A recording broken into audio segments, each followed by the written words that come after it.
Hi everyone, Ohayo gozaimasu. Welcome! This channel is for Japanese learners of English.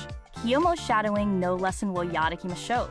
Listen to today's real native conversation. Focus on the rhythm and shadow along. Practice daily to master tango, bunpao, hatsuan, and rhythm. Repeat and try again tomorrow if needed. Zehi. Channel no toroku wo onegai shimasu. Okay, are you ready? Here we go. Ever been in a conversation and just totally missed what someone said? Like the words just didn't register? Oh, all the time. It's almost like your brain has a temporary mute button, isn't it? Exactly. It's like you're there, but not really there, you know? And then you're stuck needing to ask them to repeat themselves. Right, that's the awkward bit. You want to be polite, but at the same time, you need to understand what they said. So what's the best way to say, hey, I totally didn't catch that, without sounding rude? Well, it depends on the situation, right?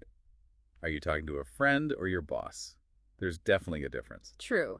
So if we're chatting with a friend, what are some casual options? Oh, you got a bunch of those. Sorry. What did you say? Or even a simple, huh?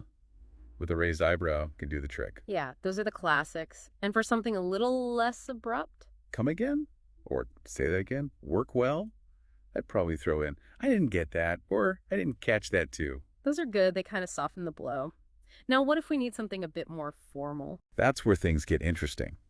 You can use, I beg your pardon. It's a classic, but it's very formal and maybe a bit too much if you're not careful. I've heard that one before. It sounds so polite, almost old school. Yeah, it is. I would probably go for, pardon me? Or just a simple pardon. Those are slightly less formal than I beg your pardon, but still polite. So, pardon, it's like a polite what then? Pretty much. Yeah. Now, if you need to be extra clear, you've got options like, could you say that again, please? Or could you repeat that, please? Those feel very clear and respectful. What about if you're on the phone or online? Any specific ones there? Yeah, you could say, I'm sorry, I can't hear you, or I'm having trouble hearing you. Could you say that again, please? Mm-hmm. It makes the other person understand it's not their fault. So you're shifting the focus to the technology a bit. Exactly. It makes it less personal. You can also add, you're breaking up a bit if it sounds like their voice is cutting out. That's a great tip. What if it's not the connection, but just the speed of their speech that's a problem? Could you please speak more slowly?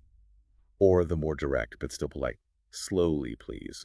That's helpful. What if, say, they use some vocab that you don't know? That is when you can go with, could you please rephrase that? Or could you say that in another way? Mm-hmm. This way, you are not asking them to repeat, but to explain it better. I see. It's like saying, I understood the words, but not the idea. Right. Or you can say, what does X mean? If it's just a single word that's holding you up. Gotcha. What about if you only missed the beginning or the end of what they were saying? That S when you go with, I missed the beginning. Could you start again? Yeah. Or I missed the last part. Can you say that again? That is really helpful. So it's all about being specific about what you didn't catch, right? Absolutely. And if you're still lost, even after asking them to repeat or rephrase, it's okay to be honest. Like how? You could say, I'm sorry, but I don't understand what you're saying. Or, I'm sorry, I didn't get it. That honesty is a good way to keep the conversation going and not get stuck pretending you know what's up, right? Exactly. It's better to be upfront and make sure you understand everything rather than nodding along with a blank look. So to recap, we've got casual options, polite options, tech-related options, and ways to ask for slower speech or a simpler explanation. Yeah, it's like having a whole toolbox of phrases. And the more you use them, the more natural they become. That's true. And the goal is always to keep the communication flowing smoothly. Exactly. It's about making sure everyone's on the same page. And that starts with being able to ask someone to repeat themselves clearly and politely. Makes sense. And now we've got a few more ways to do just that. Absolutely. So next time you don't catch something, don't panic. Just use one of these phrases and you are good to go. Alright, we've finished today's lesson. How did you find it?